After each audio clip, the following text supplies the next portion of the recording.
Hey, Rakesh, welcome. Welcome to the Stickman Cyber Knowledge Series. I'm glad you could make it here, and thank you for being generous with your time. If you don't mind, could you please introduce yourself to the audience who will be watching this knowledge series later? Back to Sure you. thing. Thanks, Ajay. Thanks for having me. It's nice to be here. Uh, the name is Rakesh. I run governance, risk, and compliance for Bugcrowd globally. What I'm responsible for, I run it in three or four verticals pretty much. One is risk and compliance and things like that. The other one is assurance, metrics. There's another vertical that I look at which sort of leans into risk, but it is more around policy, making sure our policies are business aligned and then they're consistent with the compliance and regulatory requirements and things like that. And the other one is third party risk, which is what you guys help us with. So that's pretty much my world. I've been with Bugcrowd for about a year now. I just complete 1 year next month, which is great. Before this, I was with NAB for about a year, National Australia Bank. And before that, I was with JP Morgan Chase for 15 years, Wow. based out of Singapore for the most part of it. So And you're originally from India? I am originally from India. Which You part? you can't miss that, can you? So I know we come from the same state You do. in India, Kerala. It's a beautiful place. So yeah, it's good to meet. Of course, we have known you for over a year, but just for our audience so that they know the background and heritage of where we I know. come from. I think we come from the same place as well, even in Kerala, right? Yeah, I think you're from Uh-huh. Calicut. Yes. So my dad's from Calicut, mom from Ernakulam. Yeah. So Cochin. Awesome. Wonderful, wonderful. No, great, great. Thank you so much, Rakesh. So let's. I think that third area, third party risk. I think there's been a lot of talk about it over the last 3 to 4 years, especially, and I'm beginning to see in the last 12 to 18 months is where it's taken on some momentum, right? Especially with large organizations. But just to help us understand from your perspective, why third party risk? Why is it important for your business? That's a great question. I mean, from my perspective, I told you I work with JP Morgan Chase and these large corporates. I have been seeing third party risk management done really well for years now, right? But once you get out of that, huge company aspect of things, when you move on to like not so big companies, I sort of get a feeling that it's not taken that seriously, which is why when I joined Bugcrowd, one of the first things I wanted to do was to set up a third party risk program, which is how I reached out to you and things like that. To me, it's very important, especially because in a time now where we using, before I get into that, let me tell you what third party risk management is. For me, third party risk management risk is the risk that you inherit when you work with a third party. Could be a vendor, could be a training partner, could be your solutions provider, could be your web hosting company, your entire software hosting company, or whatever. So the risk that you sort of carry on or bring on to your company just by working with another company is third party risk, right? And you sometimes you're oblivious to what risks they carry, and with those risks how your company may be impacted just by working with them, right? You need to have visibility into it, which is why you need a third party risk management program. The way and in now in this world, there's a lot of things that a company with the evolution of SaaS and things like that, businesses get a lot of time to focus just on their core business and outsource a bunch of other things, right? Which Mhm, mhm. increases the number of third parties that you end up working with more than ever, which Correct. sort of increases the attack surface for a bad actor to kind of look into your company, because they have, earlier it was just one company doing their stuff, doing everything, like they're building servers, they're building IT, they're running their core business and everything. For an attacker to get to you, there was just one way, right? It's they have to look into your company. Now with the supply chain expanding big time, there's a lot of endpoints into your company, right? Which is what has been happening. If you look at the recent breaches that we had, like SolarWinds, Kaseya, everything is a supply chain risk, right? So you end up attacking a vendor who is supporting like a bunch of other customers. You immediately get access to a lot, your surface area expands big time, right? So you don't have to necessarily target that one company, which which is the reason why any company who needs, who's serious about security, who's serious about risk, needs to have a third party risk management practice. Get serious about how they look at their vendors, their security posture, what do their technology controls say, and things like that, so on and so forth. We can talk about this in detail if you want, but yeah, that's that. Sure. No, no, that's a great introduction and summary of why third-party risk, right? I think the biggest challenge I see in the industry is when we speak about this with potential clients who are looking at this, they're unable to determine exactly what that risk means. Like I always use this example with physical risk or physical environment risk, like where you could say, oh, they could, this is a flood zone and this area could be flooded and our business can be non-operational for a number of days. Hence you would make some provisions for flood management, right? Or if it's a very high risk, prone to some kind of malicious attacks or bombs and stuff, then you put extra barriers and in the physical environment. I think you know I want to hear from you how you got your organization's current and in the past on that journey to see. Yeah, it's easy to say, "Oh, I'm connecting with so many third parties, so then there's a risk," but what is the risk to me? Like, what is my, so companies are struggling to understand. Yeah, I get it, right? It's like I'm giving a driver to drive the car. Now the car is in his hands. I've outsourced the driving to somebody else, right? There is a risk, right? If that driver crashes the car, or you're in a bus and if that driver crashes the bus, you have a risk, right? So we use third party services, not even by thinking sometimes, right? But when it comes to IT and information and data, what have you been able to accomplish to educate your internal management and boards to get them on this journey? I would like to hear that. Yeah, and this is always a challenge, right? I mean, getting budget to run the programs that you want to run from the board or from your executives, it's always a challenge. My take on this is, I read a stat some time back. I think the average age of the board in the US is 60 or something, right? Which sort of tells you they need not be necessarily tech savvy. They need not be necessarily cybersecurity savvy or third party risk management savvy. What do they know? They know business strategy. They know capital allocation, right? So these are the things that the board is predominantly responsible to do. Make sure they're allocating capital to get the return on their investment from a business standpoint. The way you get funding for your program is to kind of changing that language to the language that they understand, right? I don't think as a CISO or or as a cybersecurity leader, my job is to educate the board on cybersecurity. I'm not here to tell them how you could be DDoS or how a DDoS would work, or or a supply chain attack would work.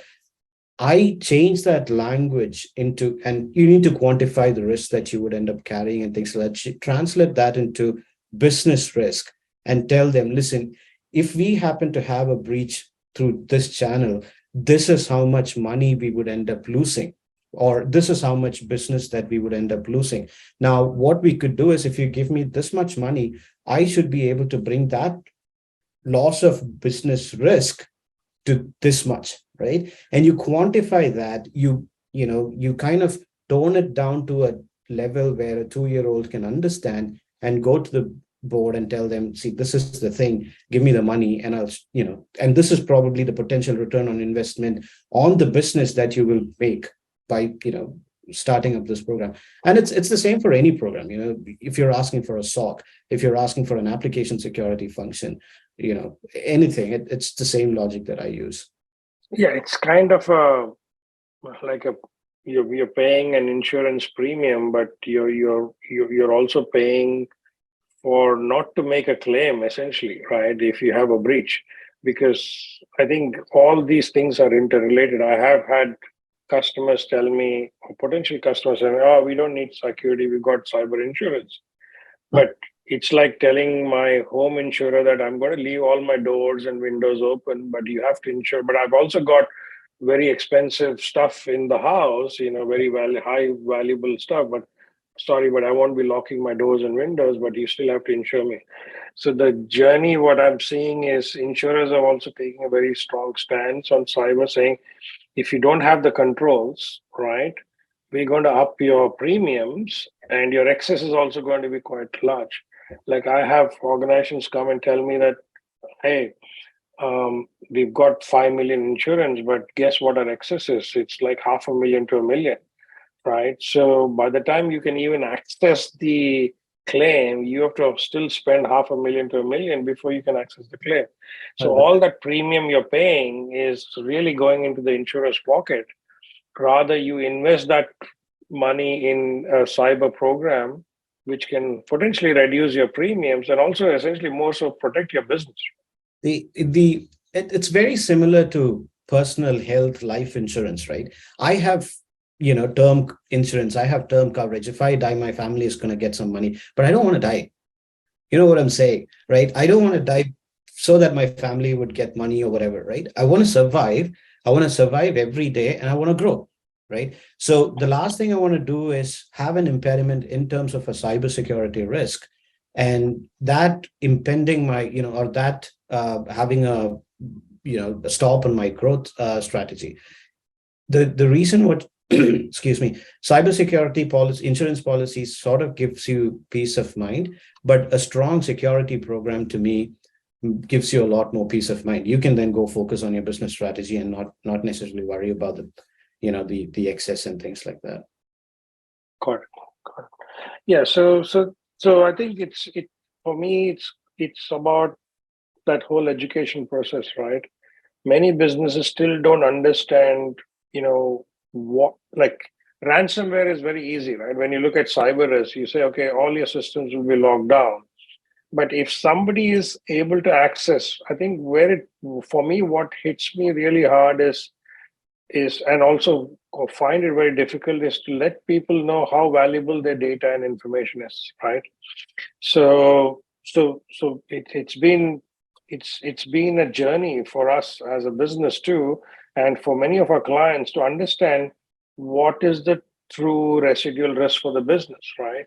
And even some tech companies say, oh well, we don't need to do this, right? And I'm like, fine, but have you performed a risk assessment to even disqualify that it is required or not, right? So that is where we need to build that process of educating and understanding and helping the business understand that these are all your crown jewels, right? This is where if this kind of information or this kind of data leaves the organization or is stolen or is put in a public domain, that's the impact it could have essentially, right?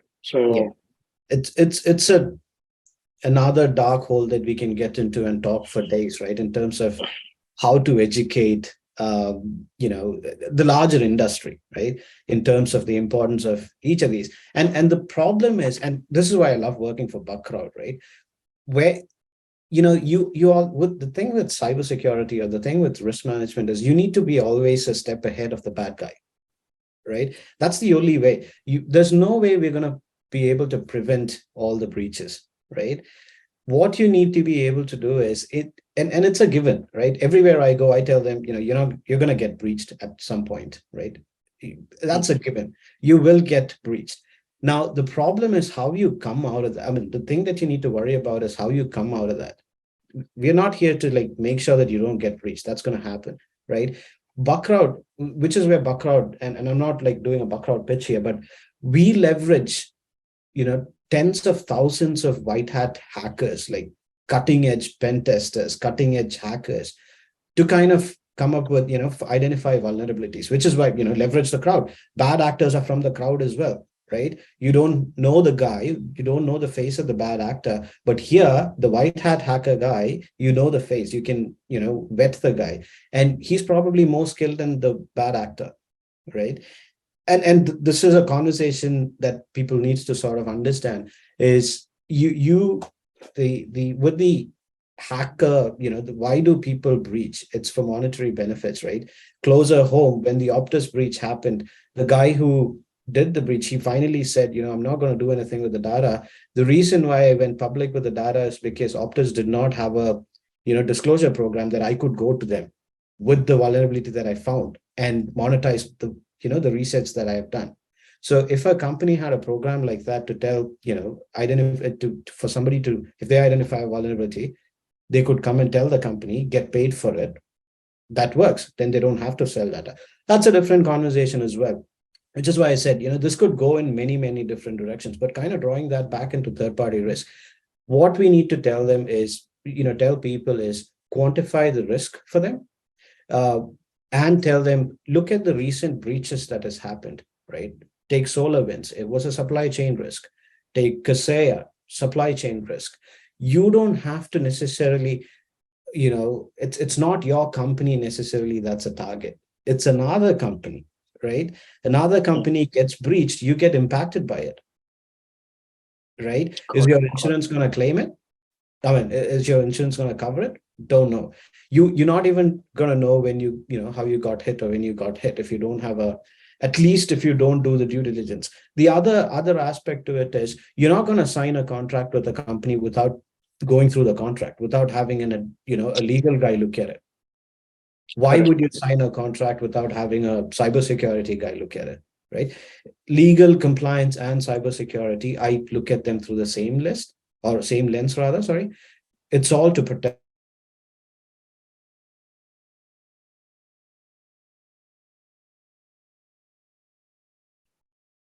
Arya, we lost Rakesh, looks like. Yep. Necessarily vendor risk. Sorry, Rakesh, we lost you for about 5-10 seconds, I think. No, I was just saying, I look at, third-party risk and legal risk through the same lens, right? You don't buy insurance for not looking at having a lawyer take a look at your contract. Right? To me, it's the same. No, I get that. Yeah. So I want to touch upon one very critical thing in which we are facing across many organizations is the third-party risk assessment entails performing some kind of a quick Q&A, question and answer session with the third party to understand what that risk is, how are they managing cyber, and so on and so forth. But we get a lot of responses from our clients saying, "Oh, these third parties are not responding to this questionnaire, especially the big guys, right?" Yep. So what's your take on that? And should it become mandatory as part of an engagement where this, irrespective of the size and how much you spend with a third party? We see that all the time, right? And it's a big challenge. The way I would, and this is, we sort of went through this with Bugcrowd as well recently. Big companies like say AWS or Google Cloud or whatever, they do have assessments that they have already done. For example, Google has there's a company called CyberGRX.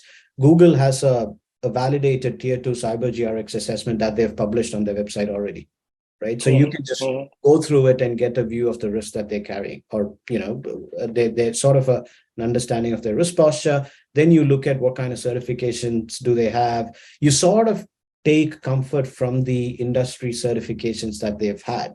Like, for example, ISO 27001, SOC 2. They're not going to get those certifications ideally without having a solid risk management program or a security program. So that's one way to do it. Internally, what do you want to do? The whole idea of risk management is not to eliminate risk altogether, right? It's to bring that risk within your tolerance level. You define a tolerance level, which is what we have done now. You define a tolerance level and say, well, for these, I've tier rated all of my vendors, right? I've tier rated them as tier 1, tier 2, tier 3, right? And my scrutiny goes, is higher for each tier, right? So the tier 1 is the highest and tier 3 is the lowest. Now, if I have a tier 1 vendor who's not responding to my questionnaire, what would I do? I would look at what's available, right? Do they have certification? I'll try to take comfort from whatever certifications they have and things like that. If not, I'll go back to my business and ask them, are these people really somebody you want to do business with? Because I'm completely blind. right, into the risk that we are carrying by allowing you to onboard that vendor as a risk. If the business says, yes, we absolutely need to work with them, we go for a risk acceptance, right? So you write up everything, you write up all the information that you have. You sort Hmm. of then go to that business owner and say, hey, this is what we know about this vendor. This is the blind spot, right? You know, Got it. you if and it's your call now based on your business priorities, because I don't want to tell a business that don't go work with this vendor, because that probably would be the major business driver for them. They would probably bring in the most business. So Hmm. that's not my call. It's the business's call. My job is to kind of give them that visibility into what is the risk that we would be carrying if they went and worked with that vendor. And the risk acceptance level also goes higher with the tiering, right? So I would say if it's a tier one vendor and we're not getting any visibility, I would want my business executive to sign off on that risk assessment, my CISO to sign off on that risk assessment, or and even my CEO if that's the case, right? Hmm. So create that visibility at the top of the house. And if it's a tier two vendor, maybe I'd be comfortable to have the director of that business sign off on that risk acceptance. So that's how you plan it, right? So you don't want to take a decision that I'm not going to allow somebody to not do business with this company. If that business is going to be like your biggest revenue generator, there's no point in telling don't go do business with them, right? Hmm. At the end of the day, we are all here because of the business. That's one thing that we need to understand. uh, there's a big saying that goes, the best way to eliminate risk is to stop doing that thing that is causing the risk. Shut down your business, you don't have any risk, It's right? like don't cross the road because you could still get run over even if the road is empty and suddenly a car comes. So if you want to eliminate the risk of 100%. crossing a road and not getting hit, don't cross the road, right? 100%. So, It's all well, about creating that visibility, helping people make those educated decisions, right? hmm, In hmm, terms of hmm. tomorrow, these are the things that can happen if we went to this vendor. We have done this due diligence. This is the, excuse me, blind spot. This and that is the risk that we're going to carry if we still go ahead. Would we accept it? If the answer is yes, from the right levels, we go ahead. No, very beautifully said, right? Because a lot of organizations are struggling with this, and they're like, "Oh, should we switch off the agreement with this, with this vendor? Should we do something else?" And then they go looking for this information online and through other sources and stuff. And Yeah. it's like they keep going around in circles and not knowing, and that's great. Obviously, we've been advising them on different strategies to do this, but I think the whole game here is to, as you said, and it's not about eliminating all the risk and not having any risk at all. There'll Yeah. always be a risk, but we need to ascertain, have conversations with the business and align and at least make a informed judgment rather than closing your eyes and saying, oh, let's hope nothing happens, nothing bad happens and move on. I think that's where most of the organizations are struggling because 100%. this whole journey of, oh, I hope nothing happens, compared to let me do a risk assessment and see what the risk really is, and then make that judgment from there on. Correct. And also, like I said, at the end of the day, this whole thing, it's a game of return on investment, right? None of us have unlimited resources, be it money, be it manpower, whatever. You have to prioritize these things, right?